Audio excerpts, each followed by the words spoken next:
하나님의 말씀 사무엘상 23장입니다. 사무엘상 23장 1절에서 14절까지 교독합니다.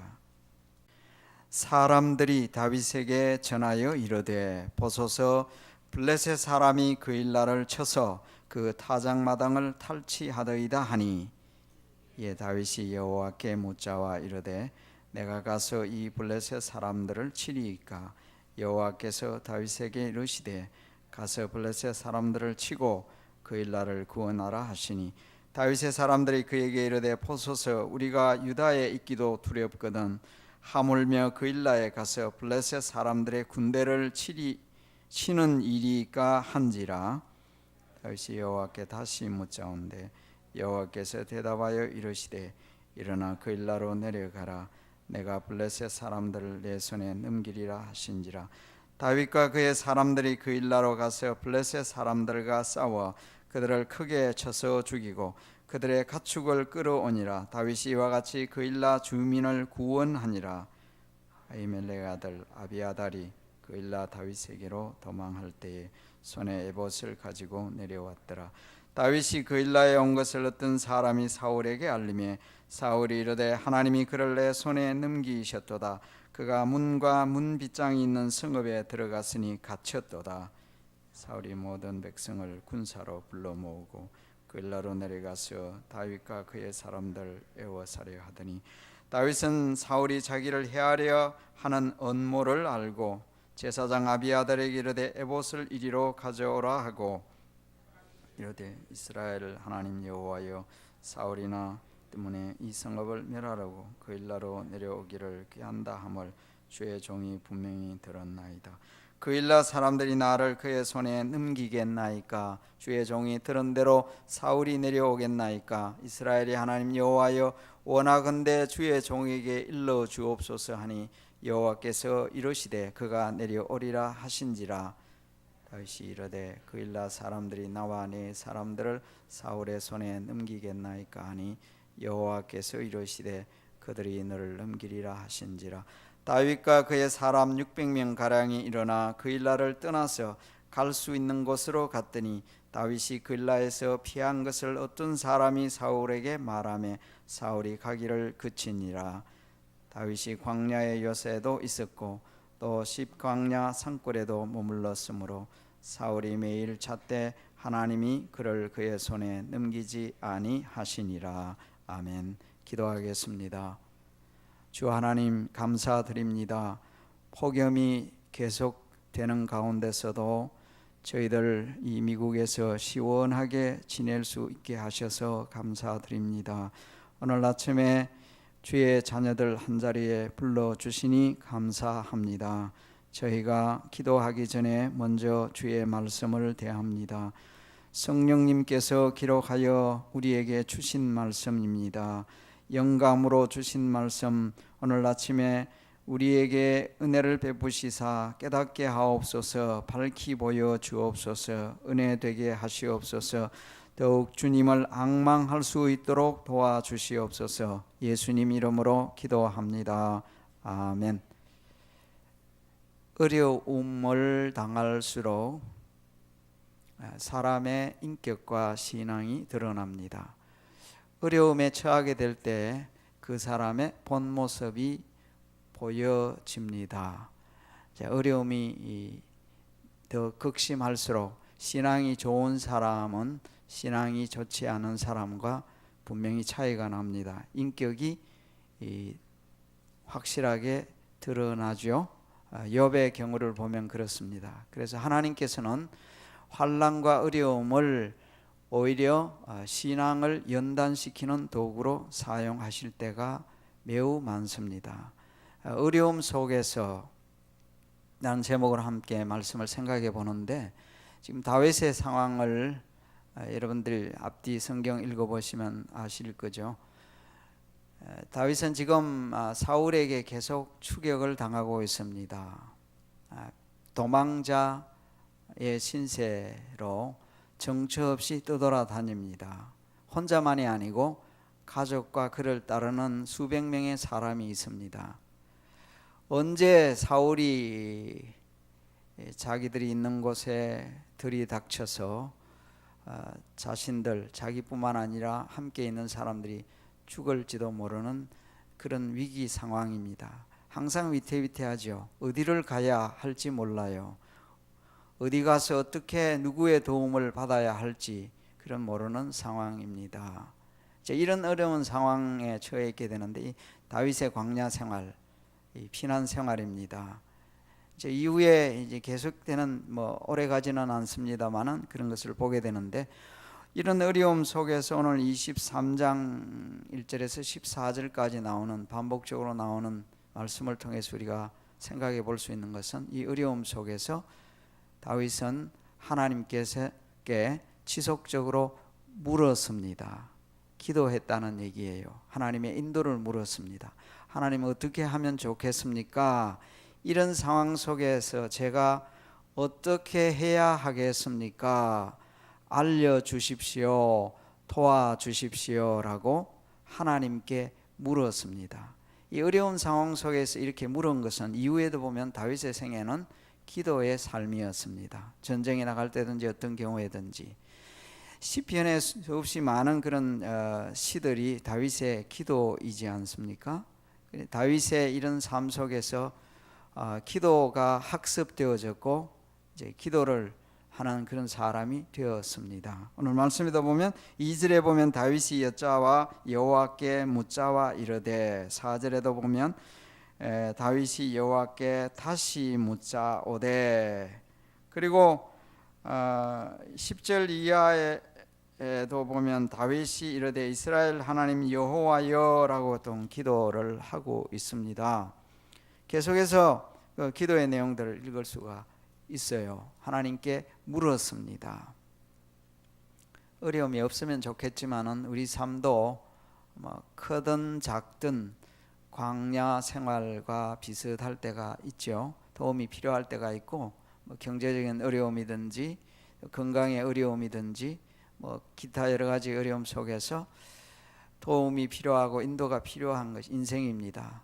누구나가 다 할 것 없이 우리 하나님의 백성들은 특별히 이럴 때에 더욱 하나님께 바짝 다가가야 합니다.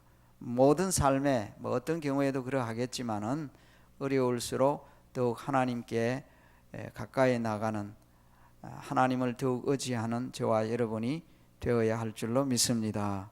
다윗의 모습을 보면서 오늘 또 우리 하나님의 은혜와 도우심을 구하기 위해서 이 자리에 왔지 않습니까? 하나님, 제가 이럴 때 어떻게 하면 좋겠습니까?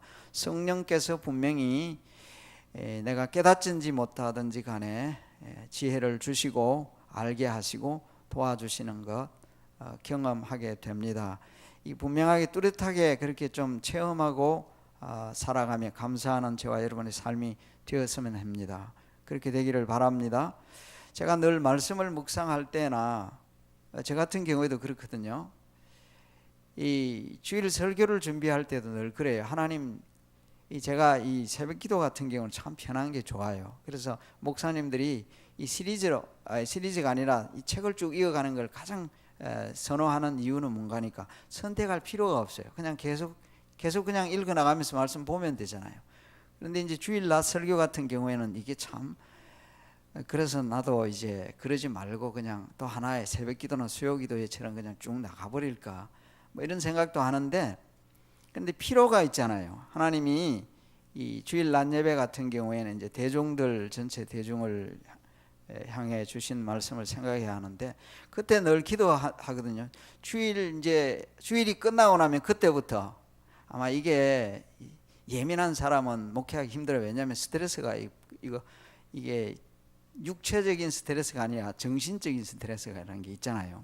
그때부터 이제 시작이거든요. 다음 주일날 이제 설교가 뭐가 될 거냐. 그때부터 하나님께 묻기 시작해요. 하나님, 본문을 주세요. 내용을 주세요. 말씀을 주세요. 계속 길 가면서도 생각하는 그 하나님 주일 말씀을 먼저 주셔야 제가 말씀을 묵상하잖아요. 그 말씀을 제가 전할 수 있잖아요. 그래서 주일 끝나면 주일 오후에 가서 좀 쉬고 난 뒤부터는 이제 5일 거의 월요일부터는 계속 그런 생각을 하죠. 근데 이게 하나님이 주시는 말씀이 있어요. 이 말씀을 주신다. 어떤 경우에는 목사님들도 굉장히 고민하는 것은, 심지어 제가 그 한국의 유명한 목사님들 얘기도 들었는데, 이 토요일까지 본문이 안 정해진대요. 그럴 때는 죽을 맛이에요. 이게 왜 이렇게 하나님 이렇게 66권의 말씀 속에서 전할 말씀이 왜 이렇게 없어요? 이런 고민도 목회자들도 있습니다. 근데 제가 이제 기도하면서 늘 말씀을 본문을 찾을 때 하나님이 마음에 지속적으로 주는 게 있어요. 나 그거 안 하고 싶은데도 이상하게 계속 그 말씀이 떠올라요. 자꾸 이걸 안 전하고 싶은데, 그거 말씀 하나님 제가 전하기가 부담스러운데요. 계속 마음에 떠오르니까 나중에는 뭐 할 수 없다 생각하고는 적어도 한 수요일이나 이때쯤 되면 이제 결정을 내려야 되거든요. 이제 그렇게 될 때가 있어요. 여러분들이 개인적으로도 삶 속에 지속적으로 성령께서 기도하면요, 뭔가 계속 생각나게 하고 떠오르게 한다면 하나님의 그 인도하심이 분명히 있다는 거죠. 하나님께서 기도하는 자에게 역사하시고 인도하심을 믿습니다. 하나님이 그렇게 지금도 우리 마음속에서 그렇게 계속 역사하세요. 성령께서 기도하면 마음에 평안이 생기잖아요. 이상한 게 아니지만요, 평안이 찾아옵니다. 그게 기도 응답의 시작이란 말이에요. 어려운 가운데서 다윗처럼 저와 여러분도 기도의 삶을 계속해서 살고요. 오히려 그것 때문에 또 하나님과 생생한 그 릴레이션십 갖게 된다는 것입니다. 이런 상황 속에서 다윗이 어려움을 겪고 있는데 23장 1절 말씀에 이런 내용이 시작되고 있어요. 사람들이 다윗에게 전하여 이르되 보소서, 블레셋 사람이 그 일라를 쳐서 그 타작마당을 탈취하더이다. 이 무슨 얘기입니까? 지금 그 일라라고 하는 지역은 블레셋 이 사람들과 매우 인접해 있는 지역입니다.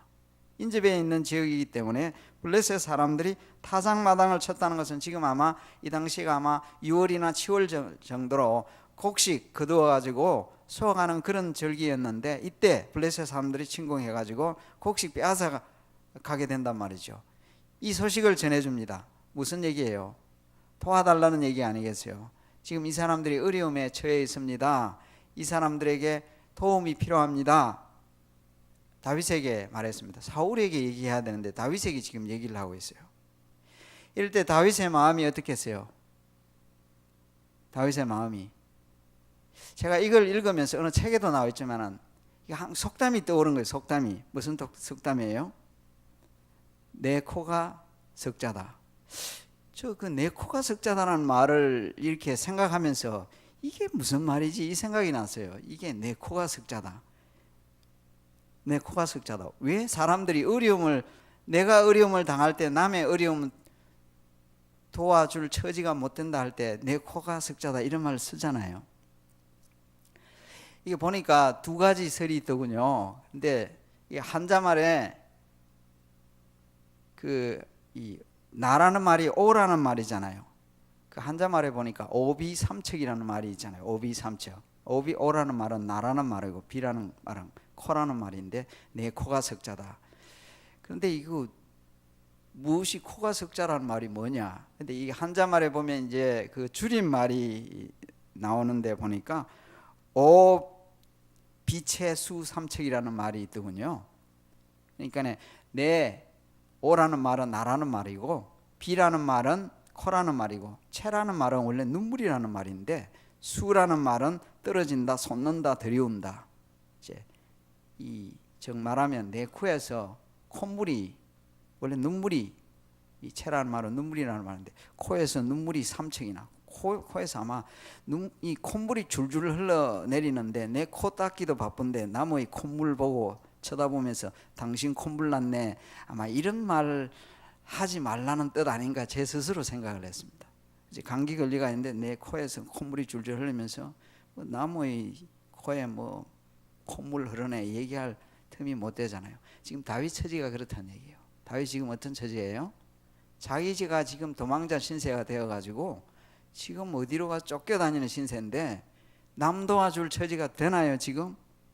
이거 지금 이 그일라 사람들이 어려움을 당했습니다 이렇게 얘기하는데 남 도와줄 처지가 안 되잖아요.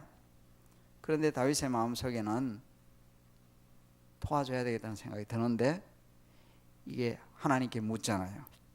2절에 이에 다윗이 여호와께 묻자와 이르되 내가 가서 이 블레셋 사람들을 치리이까. 그런데 하나님께서 가서 블레셋 사람들 치고 그 일날을 구원하라 라고 말씀하셨어요. 그래서 그럼 우리가 구원하러 가자라고 밑에 사람들에게 얘기했더니 3절에 다윗의 사람들이 그에게 이르되 보소서 우리가 유다에 있기도 두렵거늘. 지금 유다에 있는 것도 지금 두려워서 정말 이거 힘든 상황인데 하물며 그 일 나가서 블레셋 사람들의 군대를 치는 일을 우리가 해야 된단 말입니까? 다윗이 이 말 듣고 다시 물었습니다. 확신이 없었다라기보다 이제 밑에 사람들에게 더 확실하게 보여주기 위하여서 그런지 다시 기도합니다. 하나님께서 다시 말씀하시기를 일어나 그 일나로 내려가라. 내가 블레셋 사람들을 내 손에 넘기리라. 이렇게 말씀을 하셨어요. 그래서 가서 블레셋 사람들을 쳐서 그 일나 주민을 구원하니라. 이 누가 해야 할 일입니까? 사울왕이 해야 할 일이에요. 사울왕이 해야 할 일을 다윗이 해주고 있습니다. 저는 이 말씀을 읽으면서 어려움을 당할 때에 내 문제 해결하느라고만 정신에 빠져 있을 게 아니고 때로는 하나님이 원하신다면 다른 사람의 어려움도 돌아볼 수 있어야 한다. 도와주는 것이 옳다 하는 생각을 해봅니다. 여러분들이 어떤 어려움 속에 처해 있을 때는 내 문제 해결하기에 급급한데 맞는 얘기죠. 그러나 그 상황 속에서 내가 도와줄 수, 나보다 더 큰 어려움에 처한 사람을 내가 어떻게 도와줄 수 있을까? 하나님께서 그것을 보여주신다면 도와주는 것이 하나님이 기뻐하시는 일인 줄로 믿습니다.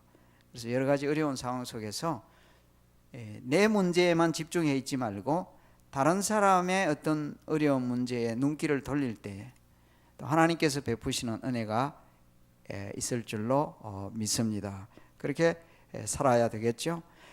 이렇게 다윗이 이 피신의 삶을 살아가면서 결론적으로 우리에게 주신 말씀이 있어요. 14절 그 부분을 같이 한번 읽어봅시다. 14절, 자 14절 같이 읽어봅시다. 다윗이 광야의 여세에도 있었고 또 십광야 산골에도 머물렀으므로 사울이 매일 찾되 하나님이 그를 그의 손에 넘기지 아니하니라. 읽는 독자들로 하여금 결론적으로 주시는 이 요약의 말씀입니다. 이 저자를 통해서 하나님이 읽는 독자로 하여금 딱 결론을 내렸습니다.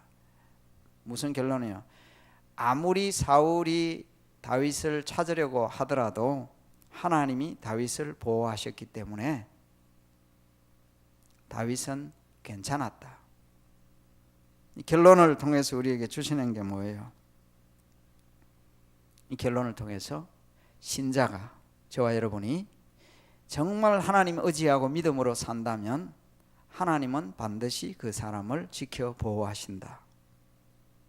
이런 믿음 가운데 살아가는 저와 여러분이 되어야 하겠습니다. 근데 오늘 이 말씀 속에서 다윗과 사울을 대조하고 있어요. 계속해서 지금 대조 상황입니다. 사울과 다윗을 대조하고 있는데 지금 22장과 23장 사이에서도 그 보여주는 대조가 어떤 대조 상황이었는가 하니까 사울은 다윗을 지금 죽이기 위하여 22장에는요 노업성에 있는, 이 노업성은 제사장들이 하나님 섬기는, 아마 실로가 회파되고 난 뒤에 이 노업이라는 그 지역이 중앙성소적 성소가 있는, 제사장들이 예배 드리는 그런 아주 중요한 장소로 되어져 왔던 것 같아요. 그런데 사울이 다윗 죽이는 이 일로 인하여 그 성을 깡그리 그 제사장 85명을 죽이고 아비아답 한 사람, 아비아달만 피신해가 오늘 본문에 나와 있습니다만은 다윗에게로 오죠. 하나님을 완전히 거역하게 된 거죠. 제사장을 완전히 죽였죠. 예배 장소를 완전히 회폐해 버렸습니다. 그래서 22장 19절에 보면 제사장들의 성읍 노베 남녀와 아이들과 젖먹는 자들과 소와 나귀와 양을 칼로 다 쳐버렸습니다. 예배의 장소이면서 그 제사장들을 다 죽였다. 그건 하나님을 향하여 완전히 대적한 상황입니다. 이런 상황이잖아요. 죽여야 할 사람을 죽인 게 아니고 이 사람을 쳐서 이 사람들을 죽였습니다. 그런데 오늘 본문에 보면 다윗은 블레셋 사람을 쳐서 구원합니다. 이 다윗은 구원자로 등장하지만은 사울은요, 이 사탄적인 일을 하고 있죠. 그런데 7절 말씀에 보면 다윗이 글릴라에 온 것을 어떤 사람이 사울에게 알림해 사울이 이르되 하나님이 그를 내 손에 넘기셨도다. 참 웃기는 상황 아니에요? 이상한 상황이죠. 하나님이 다윗을 내 손에 넘겼다. 이게 하나님이라는 말이 나와요. 이게 하나님이라는 말이 나올 수 있겠습니까? 지금 이 사람이. 그런데 하나님이라는 말이 나온다. 착각도 보통 착각이 아니죠. 지금 그 제사장들 다 죽여놓고 이제 다윗이 그렇게 되니까 이제 하나님이 넘겼다. 하나님을 거역하는 자가 하나님이 도우신다고 이 착각하는 이 엄청난 착각입니다. 혹시 오늘날도 그런 경우들이 있을 수 있어요. 하나님을 실컷 대적해 놓고 난 뒤에 하나님 착각이에요. 하나님이 찾고 하나님이 도우신다 이런 식으로 생각합니다. 이 사울은 적과 아군을 구별하지 못해요. 누가 적인지 누가 아군인지 그걸 몰라요. 이거 참으로 불쌍한 그런 사람이 아니냐 하는 생각을 합니다. 그리고 여기 한 가지 이제 마지막으로 말씀드리고 말씀을 마무리하려고 하는 것은 지금 이제 이 그일라에 이 다윗이 갔다라는 얘기를 사울이 듣고 난 뒤에 그일라를 치게 되죠. 치려고 그러죠. 그럼 다윗만 죽이는 게 아니고 이제 그일라 사람들도 죽게 생겼어요. 그래서 다윗이 물었죠. 하나님 어떻게 할까요? 여기 있으면 이 사람들이 자기를 이 그일라 사람들을 구원해 줬잖아요. 근데 구원해 줬는데 이 사람들이 어떻게 할까요? 배은망덕할 거다. 쉽게 말하면 넘겨줄 거다. 왜 그랬을까요? 왜 그렇게 할 것 같아요? 왜냐하면은 앞에 사울이 제사장 있는 노브 사람 제사장들까지 다 죽이는데 그일라 사람 생각할 때 제사장들도 죽인 저 사울이 오면 다윗 지키고 보호했다가 다윗 편이 되었다가 우리 다 죽게 생겼다. 자연스러운 현상입니다. 그러니 다윗이 생각하기를 내 여기 있으면 내 때문에 이 사람들 다 죽겠구나. 피해주면 안 되겠다. 배은망덕이 있을지라도 피해를 주면 안 되겠다 생각하고 피신한 거예요. 다윗은 이 생각을 읽을 수가 있는 얘기죠. 여기 있으면 나 때문에 이 사람들 큰 피해 있겠다 생각하고 피한 것입니다. 말씀을 한번 정리해 보십시다. 어려움 속에서 우리 더욱 하나님을 가까이 하고 또 하나님과 더 생생한 친교 교제 시간들 될 수 있어야 하고 될 수 있습니다. 그 어려움 속에서 오히려 내 어려움보다도 다른 사람의 혹시 어려움을 볼 수 있다면 하나님이 그 일을 통해서도 귀한 일을 하신다. 결론적으로 주신 말씀은 믿으라는 말씀인데 하나님께서 다윗을 보호하셨듯이 하나님이 보호하시면 누가 뭘 해도 세상이 어떻게 하더라도 하나님의 보호 속에 하나님의 백성은 있다. 죽음조차도 우리를 하나님의 사랑에서 끊을 수 없다. 로마서 8장에 사망도 현재일도 장래일도 그리스도 예수 안에 있는 하나님의 사랑에서 끊을 수 없다. 하나님이 영원히 보호하신다. 이 믿음으로 살아가는 저와 여러분이 되기를 주의 이름으로 기원합니다. 기도하겠습니다.